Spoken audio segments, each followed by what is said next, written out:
Hey guys, it's Jen and I'm here with my November wrap up. So I found that November was actually a really great reading month for me.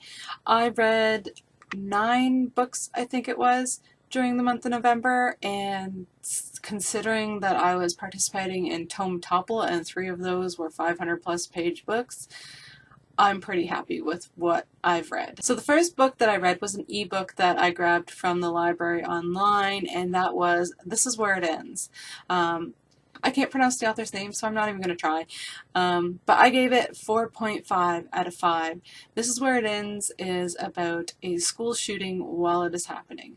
So it basically, the whole book takes place over a time span of less than an hour. There are multiple points of view of different people in the school, and I could not stop reading it. I started reading it and I just could not put it down. I found it super fast paced. I had to know what was happening, what was going to happen, and I just got super emotionally invested in it.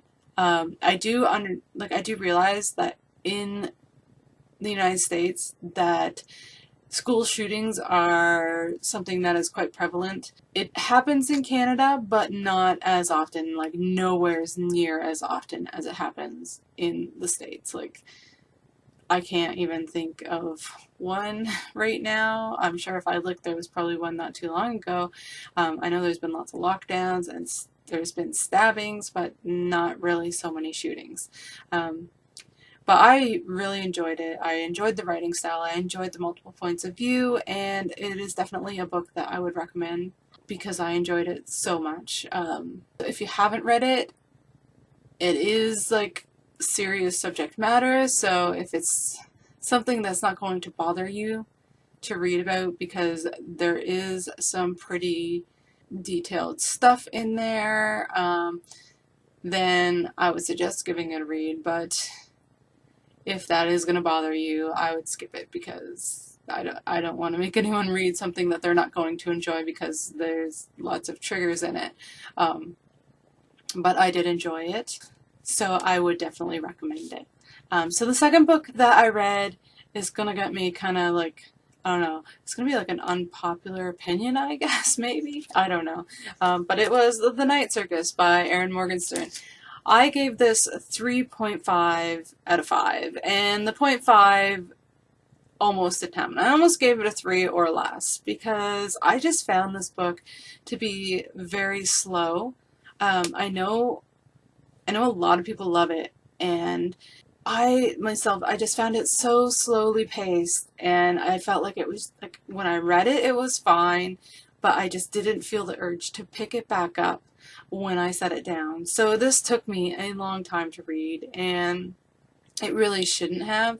I kept waiting for like this magical duel to happen, and it never, like, it happened, but it wasn't like what at all what I was expecting. So it was like a very slow duel. It took place over years.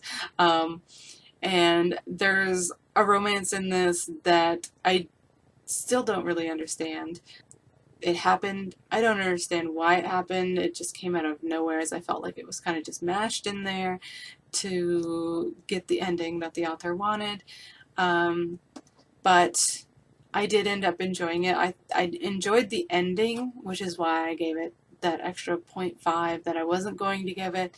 I was buddy reading this book, and my buddy also felt the same way as me, so for the most part, I think it was slow for her as well.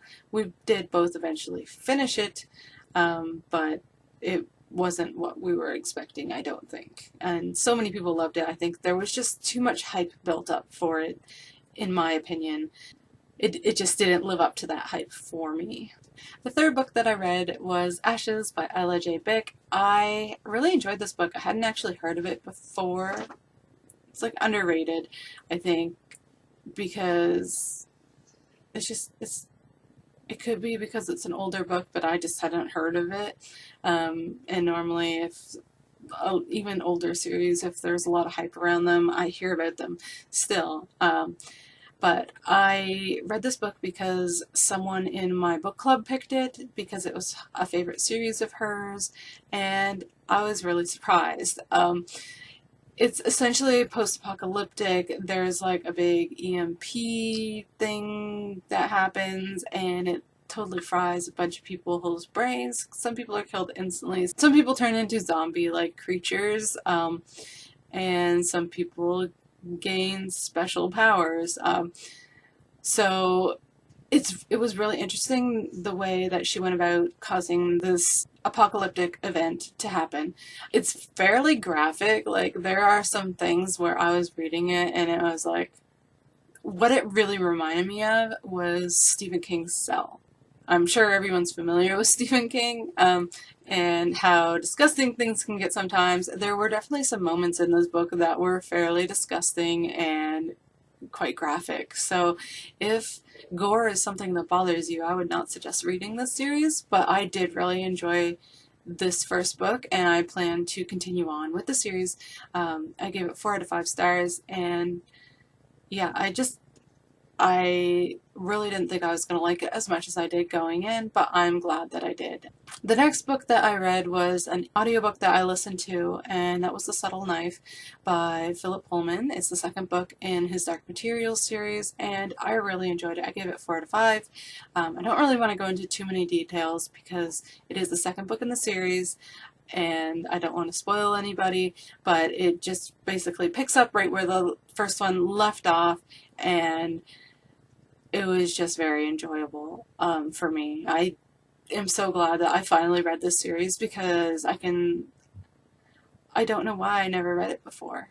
I really don't know why I didn't read it before, how I never stumbled across this growing up, but I'm glad that I finally read it and understand why people love it so much. The next book that I read is one that was the end of a series that I was really looking forward to reading, and that's The Midnight Star by Marie Lu. I gave it 4 out of 5. I know a lot of people were raving about this, so I think I maybe got caught up in the hype a little bit for it, but it didn't really take away that much from it. But I did still really enjoy it. I thought it had a really great ending. I really enjoyed the ending. I thought it was very appropriate. I don't really want to go into details because it's the final book in a series, and I don't want to spoil anyone for this series because I think this is an amazing series. But I would definitely recommend this series. I got one friend to read it because I really enjoyed the first book, so she actually finished the series before me, and she really enjoyed it. But I thought the ending was quite appropriate for how the series started, for how it came to an end. It was pretty perfect. But it was a little bit slow at parts, which is why I did give it 4 stars, because I was hoping for it to be quite quickly paced, but it wasn't as fast-paced as I wanted, so it did drag on in a few spots for me. So the next book is the first book that I read for Tome Topple, and I loved it so freaking much. This book is amazing, and I know a lot of people read it for Tome Topple because it's a huge book, and that is Gemina by Amy Kaufman and Jay Kristoff. I swear I will probably read anything that Jay Kristoff writes. I think I have all of his books that are currently published, so that's quite accurate for me to say. I haven't read Nevernight yet, but I will be reading it hopefully before the end of the year. I'm not sure. I guess it depends on my mood. I really want to be in the mood to read it because, yeah. I'm sure everyone out there has heard of this series by now. The first book is Illuminae. This is the second book. It is an amazing science fiction series which is formatted so differently from pretty much anything else I've ever read before, and it works so well for this series. This series doesn't have the same main characters as Illuminae. They do pop in there occasionally, but this series is a companion this book is a companion novel to Illuminae, and it shows us what's going on at Jump Station Heimdall, which I believe that's how you pronounce it. I'm not sure, but it's essentially where in the first book they're trying to get to this space station, and this is just showing what happens to this space station, which, after reading this, I cannot wait for the last book because I need to know how this entire series is going to end. I just love it so freaking much. It is amazing, and Oh, it works so well. This book has some creatures of nightmare in it. Or, I don't know what the authors were thinking, but lamprey eels are frightening enough on their own. There are some things similar to them in this book called lanimas, and they are scary as hell. Like, I would not want to run into those. I'm surprised that I did not have nightmares from reading about them, because normally things like that go into my dreams. But I really enjoyed it. I gave it 5 out of 5 stars, of course, and I cannot wait for the next book. So we're getting there slowly. The next book that I read for Tome Topple was The Amber Spyglass, which is the final book in his Dark Materials series by Philip Pullman, and I loved the ending. It made me a little sad how it ended, but it was understandable. I just love seeing how Lyra and Will, who she meets in the second book, how their story goes, and how Lyra goes into being, like how she comes into her own with the prophecy that was made for her before she was, like, years ago. I gave it 4 out of 5 stars. I don't really want to talk about it too much because, again, it's the final book of a series. I don't want to ruin that for anyone. But I will just say that I really love this series, and I'm so glad that I finally read it. The next book that I read, which is really surprising, I've read quite a bit of horror. I read 2 horror books this month, which I don't normally read a lot of horror. So first one's Ashes, which I already talked about. It's a bit of horror and apocalyptic, so it was really good. The second one that I read was Salem's Lot by Stephen King. I listened to this one for Tome Topple. It is obviously quite large. I gave this book 4 out of 5 stars, but I really enjoyed it. It's about this small town called Jerusalem's Lot, and there's a vampire problem, and people start disappearing, people start dying, corpses start disappearing, and hell ensues. Like, it is Stephen King. It's quite graphic. He's not for everyone. He uses a lot of descriptions, which I think listening to this helped me a lot, because normally reading his books, I find things I find the descriptions too much sometimes. So I enjoyed listening to this. I think it really helped me to enjoy it more than I would have. But I gave it 4 out of 5. It's a great vampire story. It's scary and didn't give me nightmares, surprisingly, but it's definitely classic Stephen King. And the final book that I read was one that I just completely forgot that I was supposed to read. It was My Lady Jane by Cynthia Hand, Brody Ashton, and Jody Meadows. And I was reading this one for my book club, and I forgot that I was supposed to read it. My meeting was supposed to be on Sunday, and I completely forgot about it.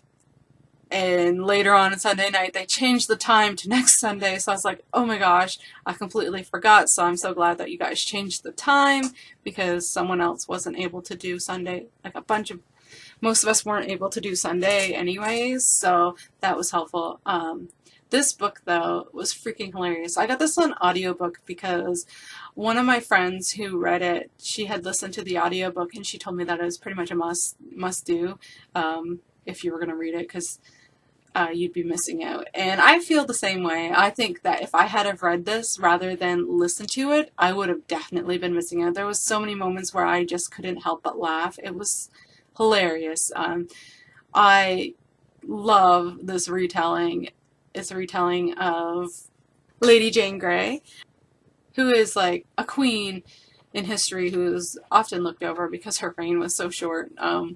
But it was an amazing story, and I loved it, and I loved the fantasy twist on it, and it was just hilarious, and I couldn't help but laugh. And I love the narrator for this one, Catherine Kellgren, who I hadn't actually listened to anything that she had narrated before, but she is hilarious, and she is an amazing narrator, and she totally made the book that much better, I think. Like, it was good as it was, but she just, like, put it up a notch.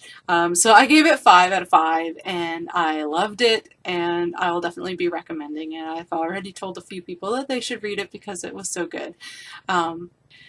So those are the books that I read in the month of November. I read a total of 9 books. It was a good reading month for me.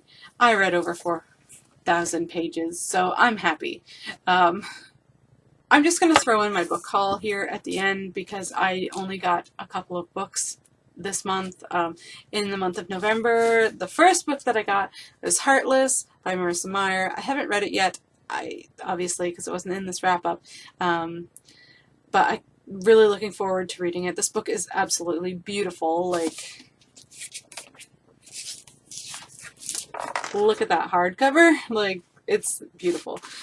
There's a little blurb from Gregory Maguire, who's one of my favorite authors, so I can't wait to read it. I'm really looking forward to it. And then the other book I didn't get in the month of November, but I just got it in the mail today, which is the 1st of December, so I thought I would show it as well, and that's Memoirs of a Geisha.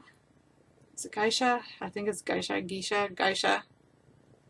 don't remember how to pronounce it. By Arthur Golden. I've been wanting to read this book for quite a while, and I got this in a book exchange for Christmas, so I'm really looking forward to it. I'm very happy to have it, and hopefully I get this one read soon because I really enjoy historical fiction. But those are the only books that I got this month, so I actually got some books, got my TBR piled down a little bit because I only got 2 books as opposed to, I don't know, a lot more, and I read 4 that I owned, so I got it down by 2. It's pretty good. So yeah, let me know if you read any of the books that I talked about today, and if you liked the video, give it a thumbs up, and I'll see you guys later. Bye!